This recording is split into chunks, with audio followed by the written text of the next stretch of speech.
Week number 11 of the NFL season is officially in the books, so in today's video, let's go ahead and give my reaction and honest thoughts to every single game of week number 11. But if you guys do go on to enjoy the video, make sure you guys hit the like and subscribe button, but let's just hop into it. And we are going to begin with our Thursday night football matchup between the Philadelphia Eagles and the Washington Commanders. This was a game where, for the most part, I thought the Washington Commanders held their own for the majority of the game until later in the second half, where Philadelphia really started to get the ball rolling, whether it was running the ball effectively with Saquon Barkley or Jalen Hurts getting the ball out to his playmakers, mainly Devontae Smith. I thought maybe for the season, this might have been Philadelphia's most complete game offensively and defensively speaking. They held a really good Washington Commanders team to only 18 points and didn't give up too much stuff in terms of Jaden Daniels running the football. For Jaden Daniels and the Commanders, it does feel like this team is starting to hit a little bit of a rookie wall with Jaden Daniels and with the entirety of the team, which isn't terribly shocking because this is a team that is very new. It has a brand new coach, a brand new quarterback, and a bunch of brand new pieces, so this was kind of to be expected. It is just a tad bit disappointing. The good news is that you're still 7-4 and you're still firmly in a good spot to potentially win the division or at least make the playoffs. For the Philadelphia Eagles, it does feel like this is the team that they were supposed to be, so congratulations. Let's go ahead and move on to our Sunday games, beginning with the Miami Dolphins versus the Las Vegas Raiders. For Miami, the offense looked a lot better in this game. It wasn't overly explosive like we're used to with this Dolphins team. There wasn't a whole bunch of big chunk plays, but it was a very efficient day for this Miami Dolphins offense. They ran the ball effectively with Devon A-Chain, and they were able to get the ball out to the playmakers pretty consistently. Jonnu Smith had over 100 yards receiving, Tyreek Hill with 60 yards, and Jalen Waddle with 37. A lot of different receivers caught some passes today. There was 9 guys who caught a pass in the day, which is really interesting because when you think of this Dolphins team, you really just think of really Tyreek Hill and Jalen Waddle, but you don't really think of the other guys like A-Chain, Jonnu Smith, Odell Beckham, Malik Washington, so on and so forth. This was a good step in the right directions for the Dolphins. They still have a lot of ground to make up, but it does look like this team is playing better. Whereas for the Las Vegas Raiders, it's one of the worst teams in the NFL, and you're going up against a pretty good Dolphins team, so I had low expectations, and yeah, they basically met all my expectations. Shout out to Brock Bowers, he's a freaking star. Then we have the New Orleans Saints versus the Cleveland Browns, a battle of two teams that we thought could be good heading into the season, but they haven't panned out, especially the Cleveland Browns. For the Browns, if you look at it statistically speaking, Jameis Winston actually had a fine day. He had 5 yards less than 400 yards, as well as 2 touchdowns.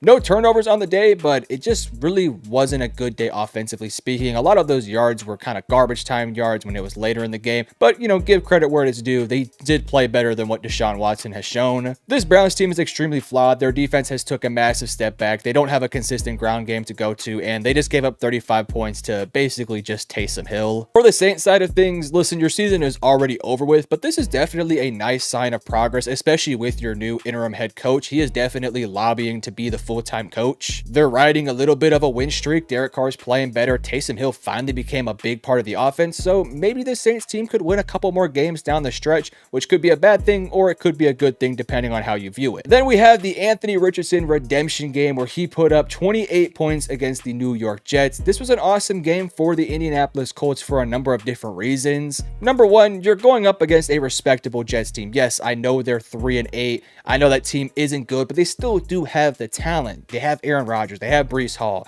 Garrett Wilson, Devontae Adams, Sauce Gardner, Quinnen Williams. I know that team isn't playing well, and a lot of that's because of coaching and just bad play, but they still do have the names, they still have the stars, and the Colts played well against it. The final score, in my opinion, doesn't really indicate how much of a good performance this was from the Colts. It was 28-27, but I felt like the Colts dominated a big chunk of the game. Not to say the Jets didn't have a chance to win the game. They definitely did, but if it wasn't for, you know, some fumbling issues, then this game wouldn't have been too close in the fourth. But of course, the final score is the final score. I want to go back to Anthony Richardson. After getting benched for the past 2 weeks, he comes back in this one and has maybe his best performance of arguably his career. He was accurate. He was on time. He wasn't making boneheaded decisions. I thought he had a really clean game for basically the entirety of the game. He was 20 for 30 for 272 yards and 1 touchdown, as well as some rushing statistics as well. They couldn't get Jonathan Taylor going much in this game, so this was really just Anthony Richardson kind of carrying the offense, and this is why you drafted him. You drafted him for his explosiveness, for his arm, for his talent, and he showcased it out there today. But for the New York Jets, your season has already been over, and yeah, this is just a bad loss. This team just sucks. They gotta find a head coach next year.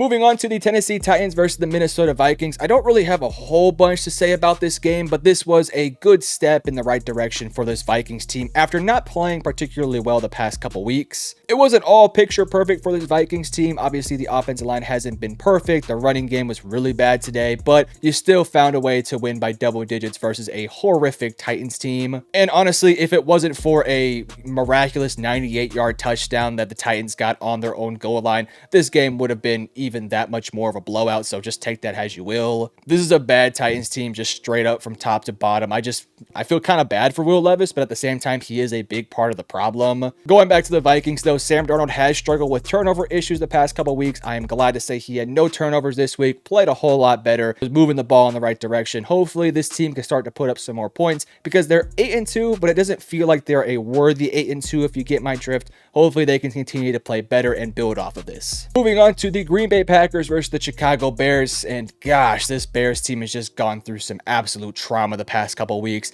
They were beating the Washington Commanders, and then a crazy Hail Mary plays happened. And then this one versus an awesome Packers team, they had them on a game-winning field goal opportunity, and it got blocked. This Bears team is a whole lot better than what their 4-6 record does showcase, but I still think this Bears team is incredibly flawed. For starters, the offensive line just is not good at all, but I think the bigger issue is some of the incompetency in the coaching staff. I thought the offensive play calling was better in this game, but it did get a little bit conservative, a little bit too often, especially late. And of course, we all know the issues that this team has had with their head coach, Matt Eberflus, basically from the get-go. I don't think this Bears team should fire him mid-season, but I would be a little bit shocked if they were to go into next year with Matt Eberflus, barring any sort of miraculous comeback from this team that maybe gets them into the playoffs. But yeah, for the Bears, I just kind of feel bad. This is a tough look. For Green Bay, it wasn't pretty, but you got the job done. I'm still not really feeling good vibes and good energy from this Packers team because just something feels off about them. Jordan Love didn't have a great game. He was 13 for 17 for 261 yards, a touchdown, and a pick. Josh Jacobs did get going in this one. He's actually had a really good season so far. I'm just not quite feeling like this Packers team is fully in sync, but maybe a game like this where you have an awesome end to the game could spark this team some energy and get them going in the right direction.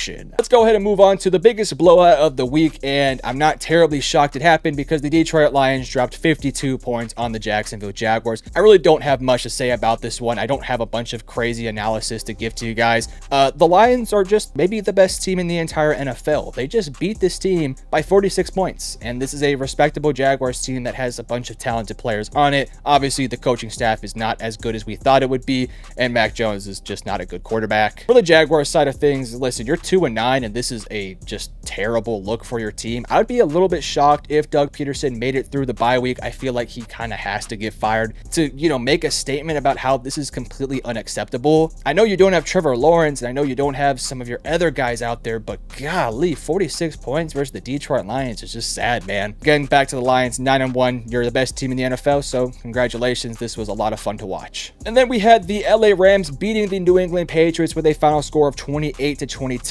This offense for the Rams looked like the offense that we have been kind of accustomed to seeing with this team. A lot of Matthew Stafford playing amazing football, 18 for 27, 295 yards and 4 touchdowns. Seeing Puka Nacua make some big plays, seeing Cooper Kupp make some big plays, seeing a nice combination of Blake Corum and Kyron Williams, and seeing the offensive line play well was a very nice sight to see. Now, with that said, they are going up against a really bad Patriots team that doesn't have the same amount of talent to stack up against this Rams team. But, a win is a win. You'll take it. You want to see the positive signs, and this was a really positive sign for this team moving forward. This team is 5-5, and obviously you would prefer to be over 500, but the fact that you are currently at 500, 10 games into the season, if this team can go like 4-3 down the stretch, or potentially 5-2 down the stretch, this team could be a playoff team, and I don't think there's a single team that really wants to see this Rams team in the playoffs. For the Patriots, I mean, listen, this is kind of to be expected. Drake May continues to look really good. This team shows some flashes, they show some heart, but it's just really hard to compete with these ultra talented teams like the LA Rams. Rams.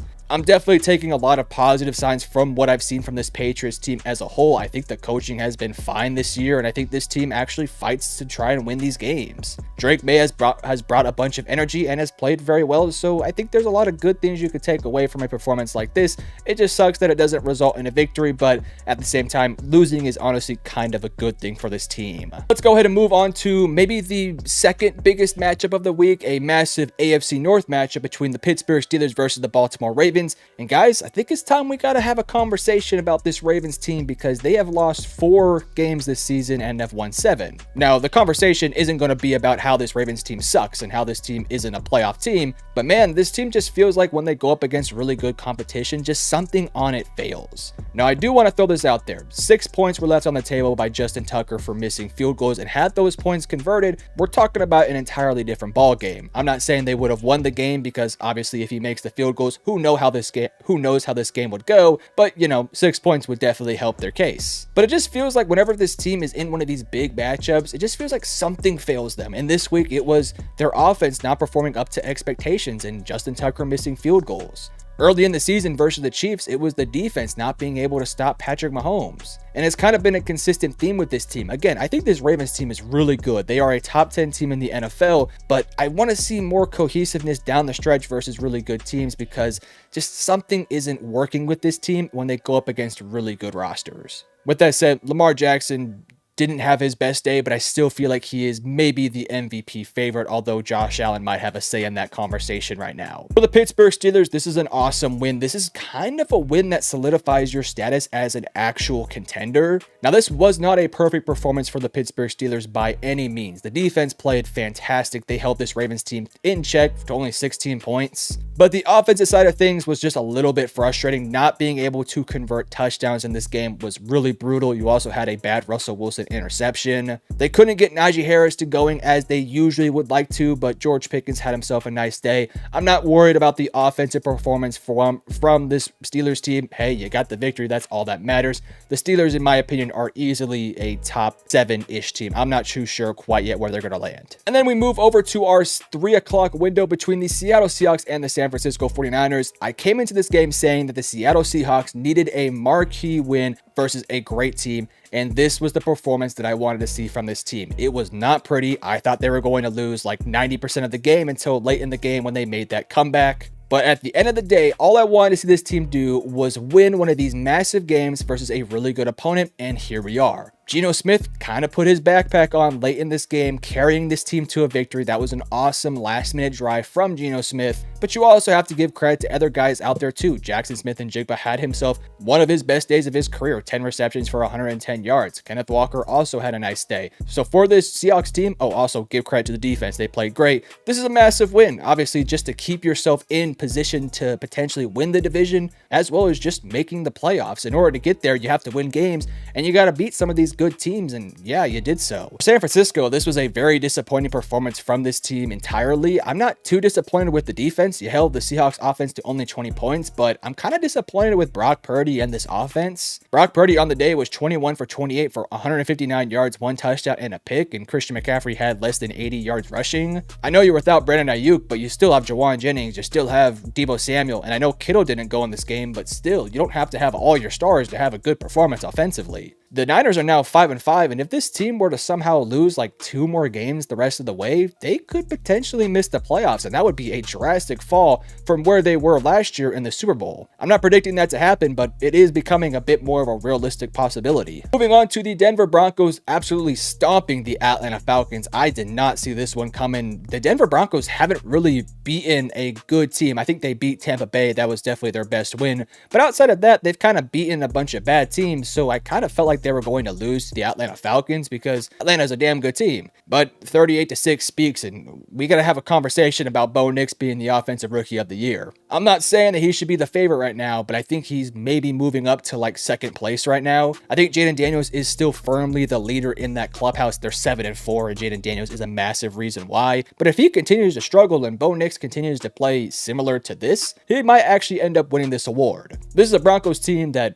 we didn't have a bunch of faith in. A lot of us, including myself, said they would firmly miss the playoffs and probably be like a 7 to 6 win team, but they're 6-5 through 11 weeks and arguably could have won a couple games like that Chiefs game a few weeks ago. Denver's playing really good ball. This was a game where they just outclassed Atlanta the entire day. It felt like they outcoached them and out-hustled them and just outplayed them. For the Falcons, this is a horrendous loss, and I'm starting to become a little bit concerned about this team. Kirk Cousins did not look good. The rushing game was not effective in this one, and they just felt like they got outcoached the entire night. This is also coming off a game where you lost to the Saints by 3 points, who are one of the worst teams in the NFL. Not to mention, a few weeks ago, you also got stomped out by the Seattle Seahawks. So within the last 5 games, you've lost 3 of them, and some of them have been blowouts, and not a good look. I thought this team would be easily the favorites to win the division, but now this team is kind of giving a team like New Orleans a little bit of hope, a team like Tampa Bay a little bit of hope, because this Falcons team is not playing good football right now, which sucks because I feel like they have the recipe to succeed, but they're not succeeding right now. Let's go ahead and move on to the biggest game of the week between the Buffalo Bills beating the Kansas City Chiefs. I don't feel like I have a whole bunch to say for the Chiefs side of things because you are going to lose eventually. Let's just be real. This Bills team has actually been really good against the Chiefs whenever it's a regular season game, but for whatever reason,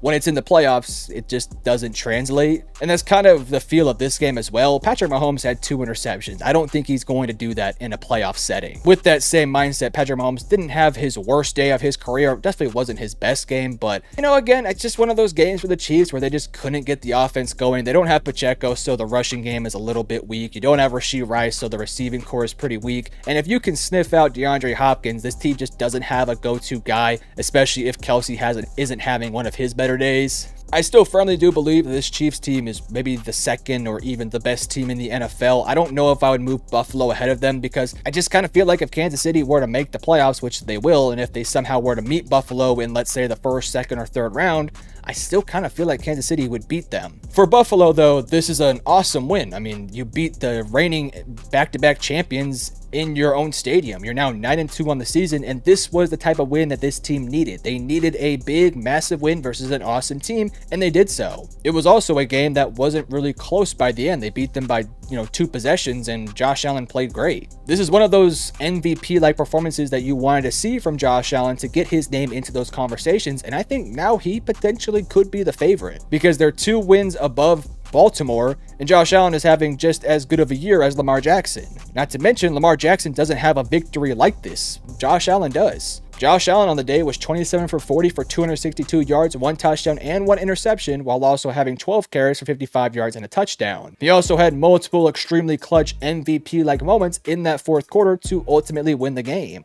So I'm not quite sure if I'm going to fully admit to him being the MVP right now. We'll have to wait and see how the rest of the season plays out, but I definitely think he's firmly in the conversation right now. Again, I still feel really confident about both these teams moving forward, and I feel like if these 2 teams were to meet in the playoffs, it would be anyone's game, but I would definitely still favor Kansas City. Now, this week we did have 4 bye weeks. This week we had a bye week with the Carolina Panthers, the Arizona Cardinals, the Tampa Bay Buccaneers, and the New York Giants. So for those 4 teams, hopefully they rested up and they're feeling better because a team like Tampa Bay and New York could definitely use it. But now let's go ahead and talk about our Sunday night football game between the Cincinnati Bengals losing to the LA Chargers. And for starters, if there's any Chargers fans that watched one of my recent videos where I talked about the team being overrated, yeah, hey, I was wrong. Chargers dominated the Cincinnati Bengals in the first half. It was 24-6 in the first half. And then, things kind of started to fall apart for this team in the second half. Eventually, Cincinnati was able to tie it up. But then the Chargers were able to kind of regain some confidence late in the game by stopping this team multiple times and putting together a drive late to win the game. The reason why I called the Chargers a bit overrated was because they hadn't beaten anyone prior to this week. They hadn't beaten a good team. And sure, the Bengals are 4-7, but that's a damn good 4-7 Bengals team. They could easily be a playoff contender. So for the Chargers to go in there, dominate at one point, go through some adversity, and still find a way to win,